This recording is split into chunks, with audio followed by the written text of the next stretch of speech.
Hi folks, welcome to part 4 of lesson 4. So we're going to be sketching this graph here.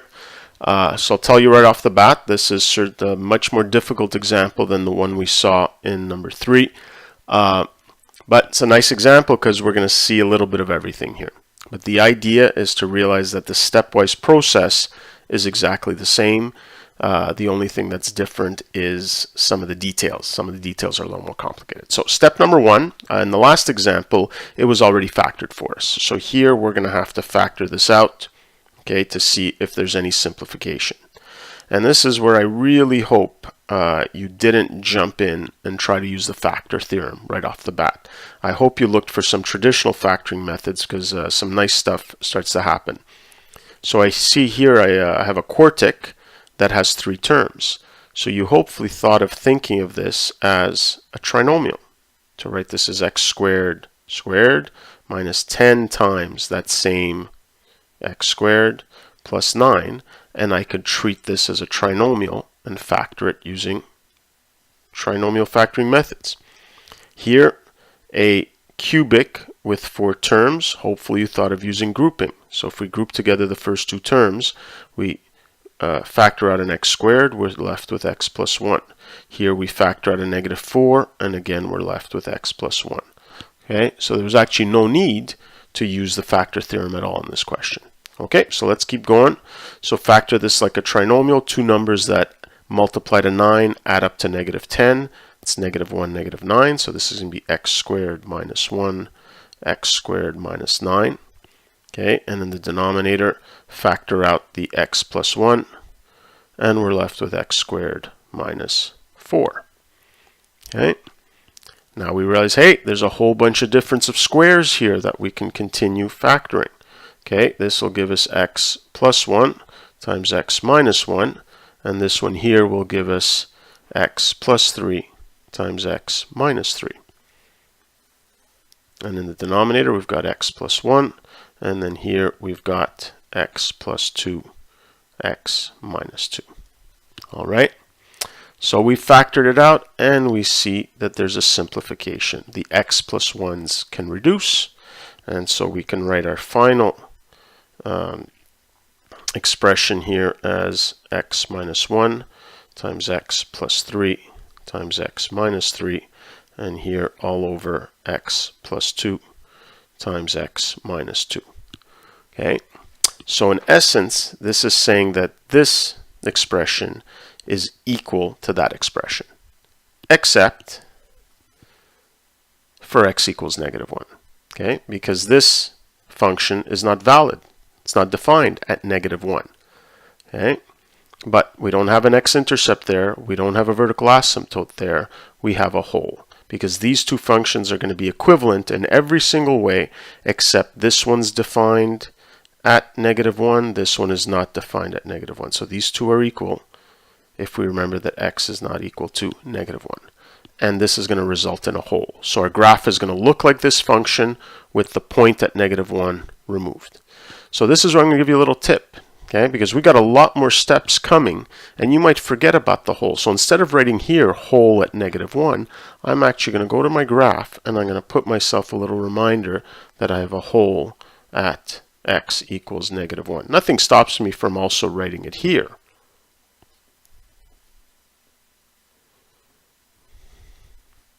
Okay, but I just give myself that little reminder. So at the end, when I'm actually sketching my graph, I don't forget.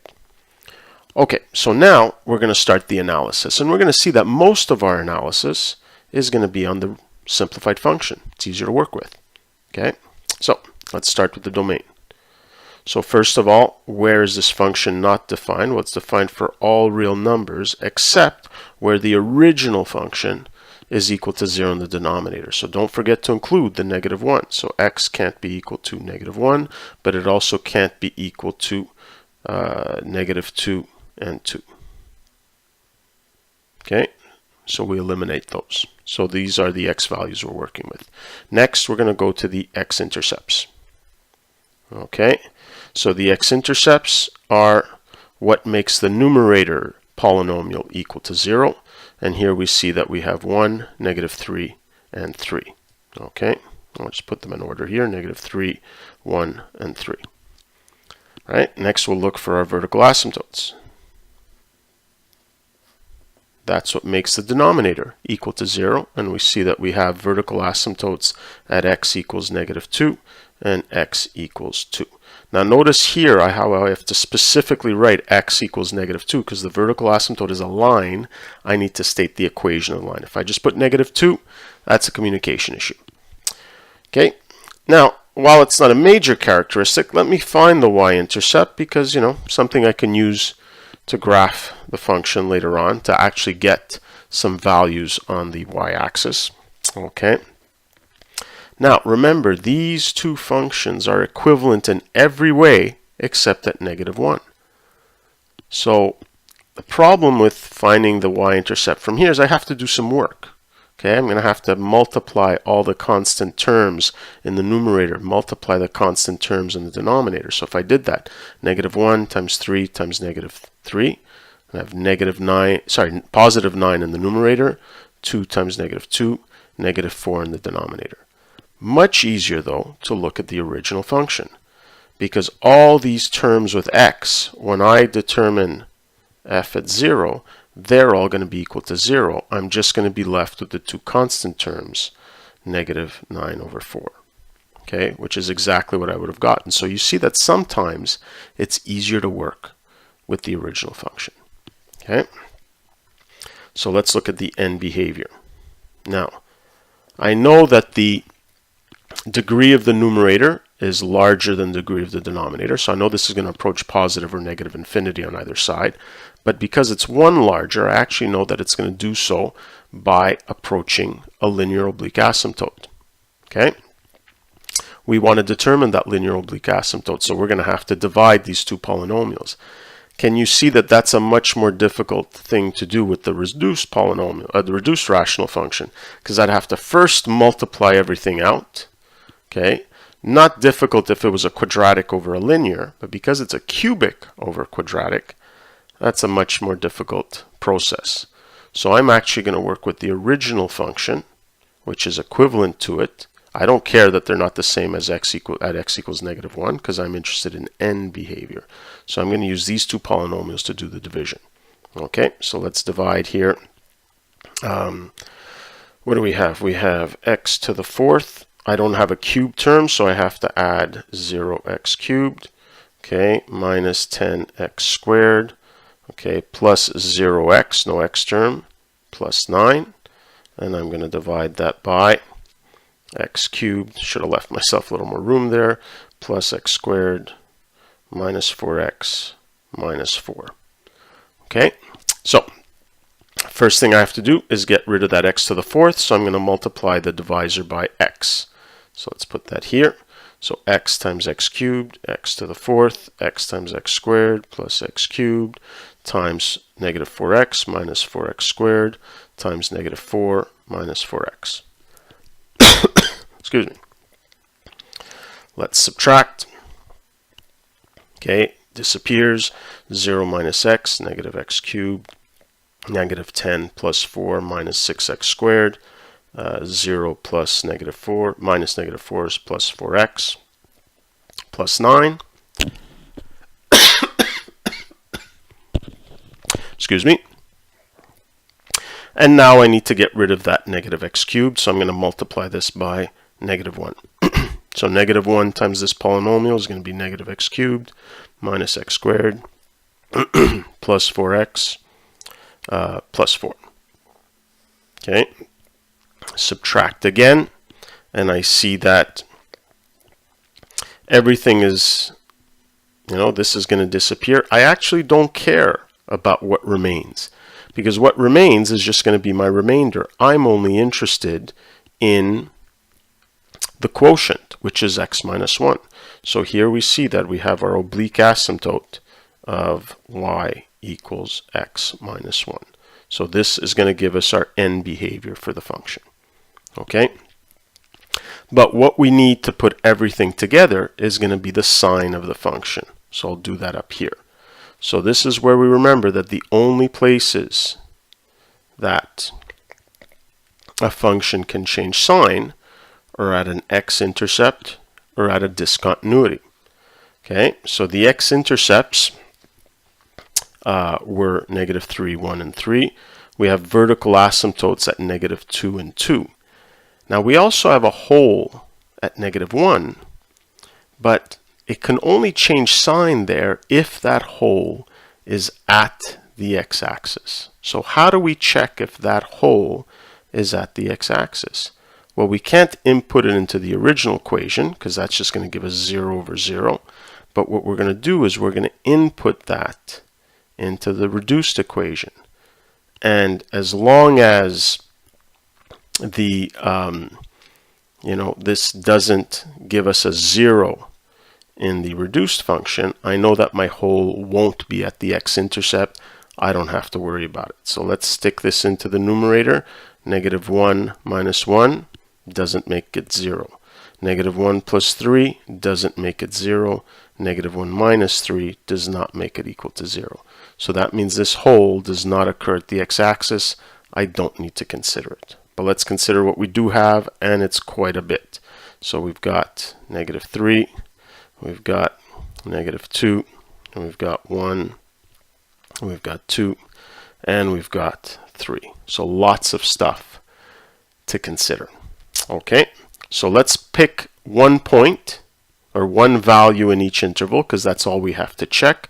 So we'll take something less than -3. We'll take -3 point. Well, we'll take -4. How about that? That makes more sense. -4. Here, well, there's no integers, so we'll take -2.5. Here, hey, look, 0 is in between. In fact, I've already established the y value at 0 when I found the y-intercept. I already know that that's going to be negative. So that interval's done. Okay, between 1 and 2, we'll take 1.5, 2.3, 2.5, and greater than 3, we'll take 4. Okay, so we just have to determine the sign of this function at -4.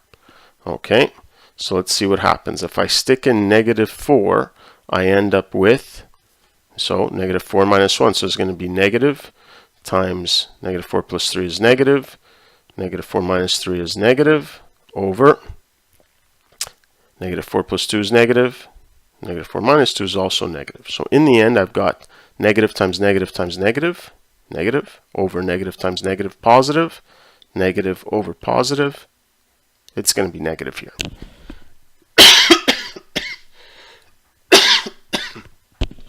Sorry about that. It's a long video. Okay, so let's go through with the other ones. Let's put 2.5. Negative, positive, negative. So the numerator, negative, positive times negative, is going to end up being positive. Let's look at the denominator. So let's see what we have. Is we have negative 2.5 plus 2 is still negative, minus 2 also still negative, negative times negative, positive. So it's going to be positive everywhere in this interval. We've already established that interval because of the 0. Let's put in 1.5. Positive, positive, negative. So negative in the numerator. And here, 1.5 plus 2 is positive, but minus 2 is negative. So negative in the denominator. Negative over negative, positive. 2.5. Positive, positive, negative. So negative in the numerator. Let's check the denominator. Positive and positive. Negative over positive, negative. And finally, let's input 4. Positive, positive, positive, positive, positive. Everything's positive. Okay, so this gives us the sign of the function in each one of these intervals. Okay, so now we're going to take this and we're going to put it all together. So I'm not going to worry about my y-axis because the only point that I'm really working with is this negative 9 over 4. So I can just input that in at the end. All right. What I do want to think about are my x-intercepts. And I see here that I've got x-intercepts at -3 and 3, and that's as far right or left as I have to go. So it means my x-axis, I can go up and down by 1. Okay, so let's get our x-axis here. Y-axis, since I have to go the same direction either way, I'll put it right down the middle. Okay. I'll worry about the scale on my y-axis later. So here 1, 2, -1, -2 will go up by 1. And before I start graphing anything, I want to set up the structure of my graph. And what I mean by the structure is I want to get all asymptotes and I want to get all x-intercepts on my graph. So my x-intercepts occur at -3, at 1, and at 3. Okay. My vertical asymptotes occur at -2 and 2. So I'm going to draw dotted lines to represent my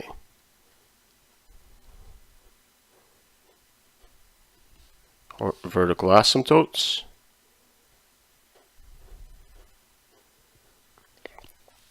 Okay.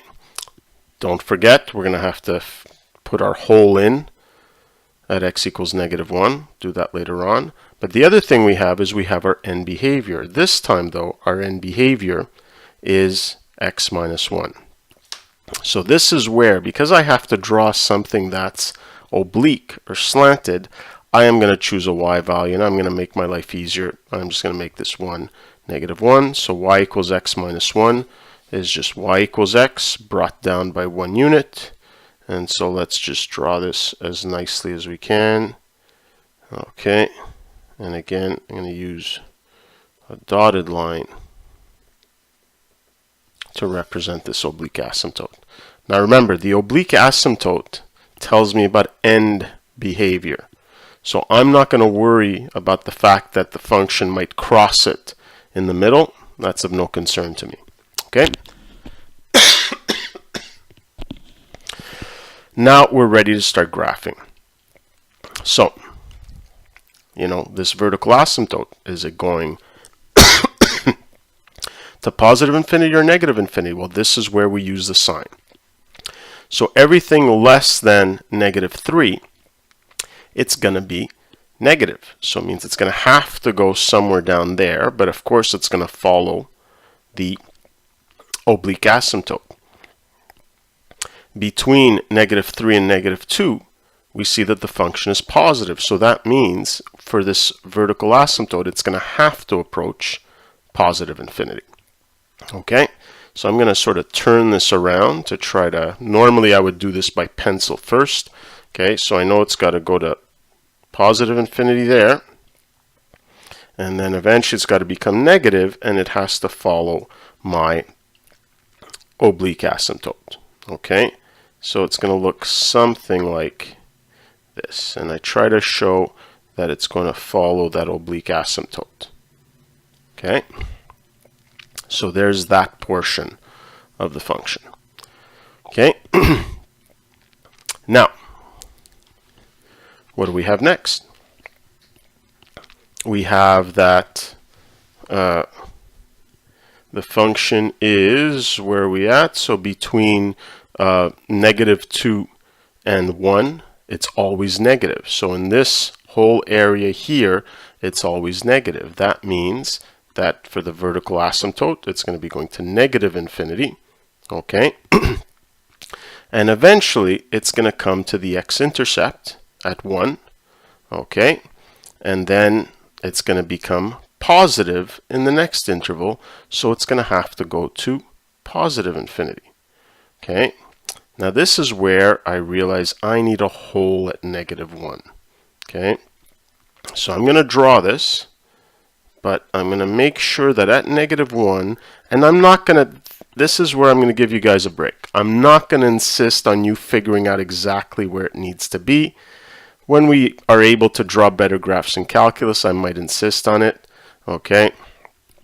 And we also have our y-intercept at -9/4. Okay, which is at, oh, I just realized, made a little mistake there because I was thinking it was just over 1, but it's just over 2. So actually, it's somewhere over here. So I really should have drawn this, okay, differently. So I'm going to actually fix that later if I can find my trusty whiteout. And there we go. So I should have been more careful here. Life lesson. Okay. So I'm actually going to see if I can get rid of that. And I should have been more careful. I should have drawn my y-intercept there. So it's going to look something like this. Okay. Then eventually it's going to go to the X-intercept and eventually go up to positive infinity. But at -1, I'm going to make sure I draw my hole. Okay, and I'm going to make it as obvious as possible. It's going to have to go through the y-intercept, eventually cross at 1, and then eventually end up to positive infinity. Okay, so little mistake on my part. I should have put that y-intercept right away. Okay, so again, always negative. Okay, and then in this interval here, always positive, so it has to go to positive infinity. Okay, and including my hole at -1. So let's now go from 2 to 3. Always negative in this area here, so I know my function has to go to negative infinity, and then it's going to become positive on the other end. It's going to go to positive infinity, but along my oblique asymptote. Okay. So it's going to do something like this. Okay, and there we go. We have the graph of this function. Not an easy one to graph, but if we follow all the steps, okay, starting off by simplifying, determining here that there was a hole, going through our algorithm of finding domain, x-intercept, vertical asymptote, y-intercept, and behavior, which gave us our oblique asymptote, then determining the sign of the function, setting up our structure, which means the intercepts, the asymptotes, and the, don't forget, y-intercept, like I did there. And then from there, using all this information, I can generate the graph of the function. Okay, not an easy task when you have a function like this one here. So this is about as difficult as it would ever get. If you compare to the first one and the one we're going to do in the last video, we're going to see that those are relatively easier than this one here. Okay, we'll stop this one here.